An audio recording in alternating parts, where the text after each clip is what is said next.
Hello ladies and gentlemen, welcome back to Crossout. My name is Panzer and today we have a bit of a challenge. See, I recently was on the Apocalypse Bay, that's the marketplace online for apocalyptic vehicles, and I came across this. Apparently, now according to the seller, he sold it to me for just 50 coins, a real bargain there. Said it was just looking to get somebody to take it off his hands. Apparently, this vehicle was a winning, that's a tongue twister there, a race-winning champion. So supposedly, it was a race car, and a championship race car at that. And he wanted somebody to take it off his hands. No reason. Well, I've already flipped it. Restart. Yeah, he never gave me a reason why. In fact, he always was hiding his face. He seemed to have a permanent shadow across his face, and I couldn't really see who he was. But either way, I now have a challenge. So this is a race car. You can see it's pretty damn fast. Seems to have a decent turning circle, but it has a very sort of tail-happy back end. So it's more of a sliding. Maybe it was a drift car. I don't know. But now I have to turn this off-road race-winning monster into a monster of the battlefield. Alrighty, so first things first, let's have a look at what we're working with. So we've got a lot of race parts here, these hell pipes there to help reduce the exhaust down pressure there. We've got a mid-mounted engine, very good for keeping the weight distribution in the middle. And we've got a nice black paint job as well, although it seems like a lot of things, including logos and stuff, were blacked out, mysteriously. But, so what can we really do with this? Well, in essence, it's a pickup. It's a fast pickup, but yes, it's still a pickup.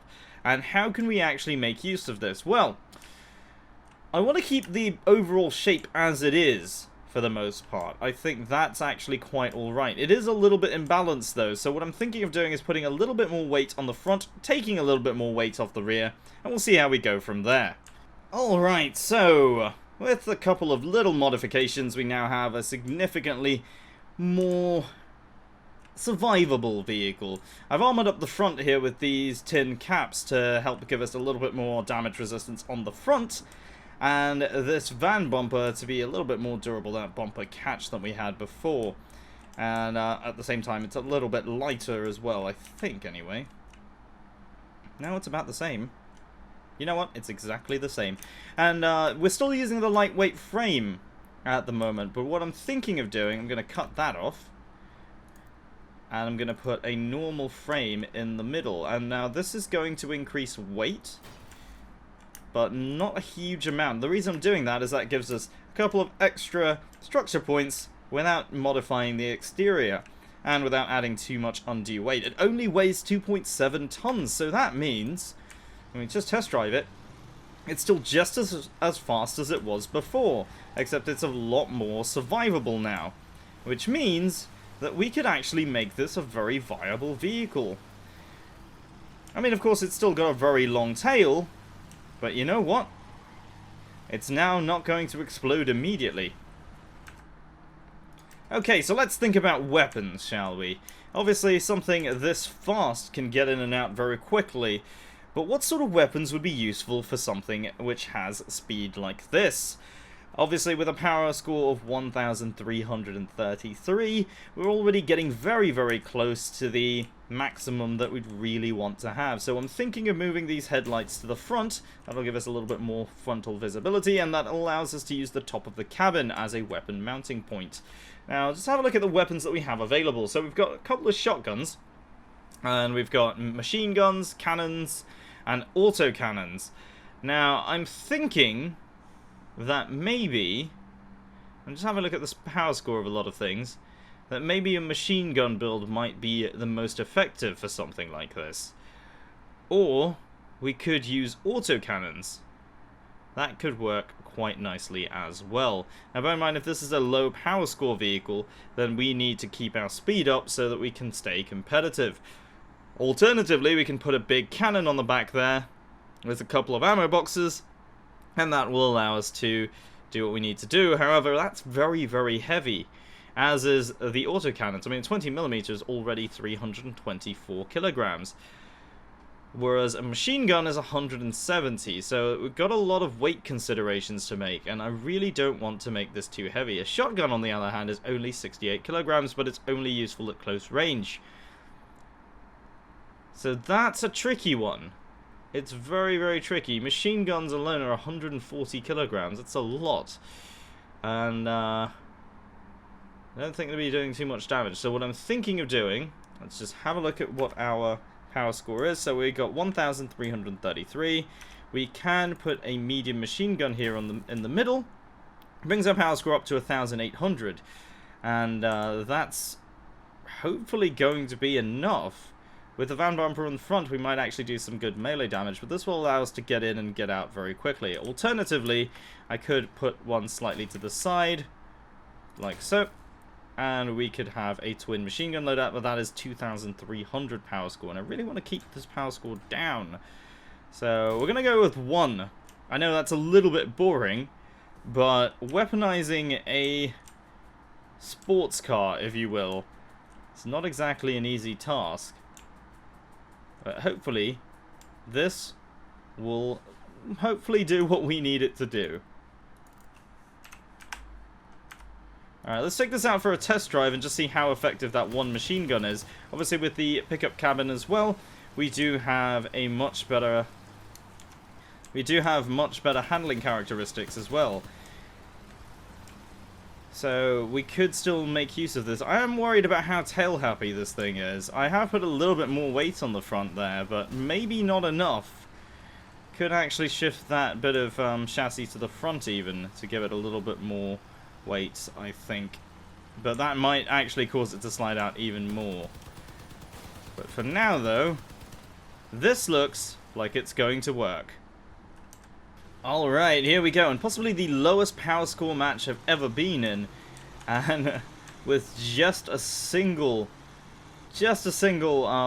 machine gun on top. I don't know how effective we're exactly going to be, so just gonna let that bot go in there and see what happens to them.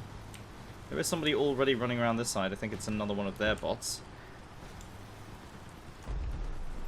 It is gonna get some shots in, I think. Hopefully that will help us get the assist. And let's use that speed that we've got to kind of get out of the way.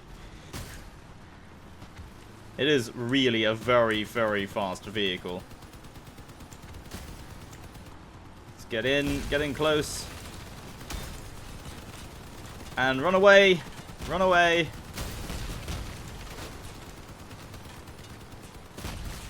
Alright, we've managed to get away. We've lost our wing. Oh no, the aerodynamics are gone completely. This was such an aerodynamic vehicle before we lost that. Let's come back around again. Get some shots in over there. Trying to lead the target a little bit. And let's get away. We have been seen, of course. And this is not a good spot for us to be in. Although they might not be chasing us. So there's a good opportunity to turn around and go back to the base. There is somebody up there though. Let's get some shots in there. Oh, we've got a kill. We have gotten a kill. Somebody looks like they're immobilized over there, taking lots of hits on the side. Let's get over to that base. Oh, we've lost our entire side. And we've lost our machine gun as well, and that's the end of it, as far as I'm concerned. Okay, second round, and hopefully we can make this a win for the team, but still within the same power score range, so the medium machine gun is proving to be fairly effective at this range. Alright, let's try and get around to this corner here. This is the path that I normally like to take when I'm in a much faster vehicle. Mainly because you can kind of just... Somebody's shooting at me. Mainly because you can just get over to the far side of the base without being seen.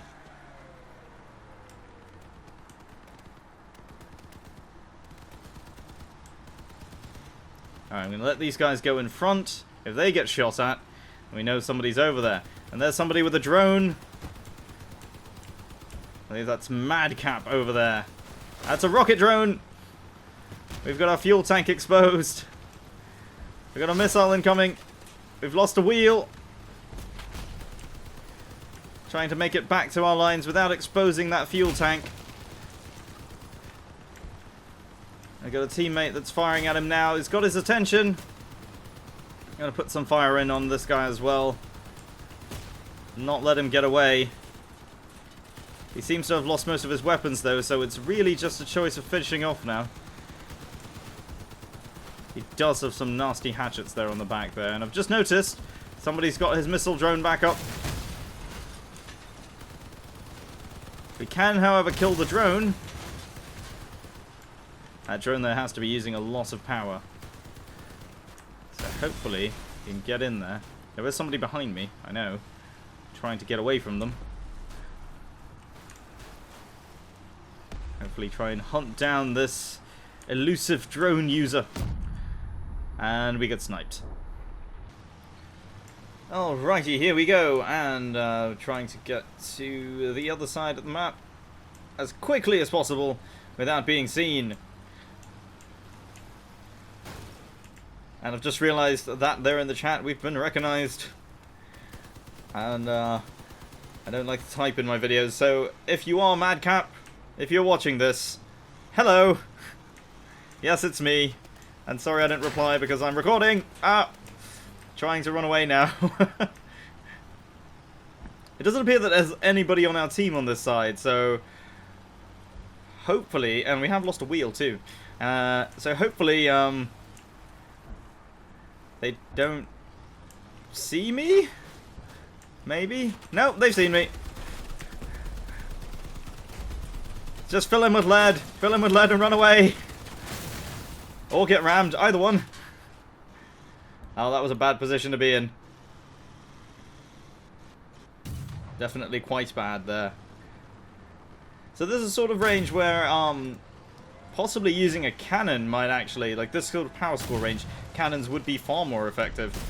And I have noticed a lot less use of fire launchers, incidentally, in the rounds that I've been playing. So maybe the actual changes have helped some. And I'm afraid that's all we have time for, and every time I end this video now it seems like I have more red parts. But such is the nature of things in Crossout, and I hope you guys have enjoyed it. Of course, yes, the story at the beginning isn't real, but I thought that might be a fun thing to do. So, really just a very, very simple low power score build that you'll be able to do actually very, very early on. If you're just leveling up with the engineers and you haven't got any of the factions unlocked, then this is something that you'll be able to do fairly easily. With the exception, of course, of the light engine, which might be a little bit difficult to get early on. This is a fairly viable low power score build, actually. If you're just trying to get scrap, going with a medium machine gun, maybe a cannon instead if you don't mind the extra weight. Or even going with a couple of shotguns might actually be just as effective. But just bear in mind that, yes, if you want to gain scrap now, with the new update, more white parts means more scrap. It's as simple as that. So if you have as high a parts limit as you can go, try to fill it up with as many white parts as you can. And of course, try to use parts that you can afford to lose. Because of course, repairing constantly is going to really get very, very difficult if you're using a lot of high-level parts. So that's it, really. This is just the, I guess, weaponize a sports car episode. Let me know what you guys would like to see in the next one. And if you have enjoyed the Crossout series so far, don't forget to leave a like and subscribe if you're new to the channel. My name is Panzer. Thank you very much for watching, and I'll see you next time.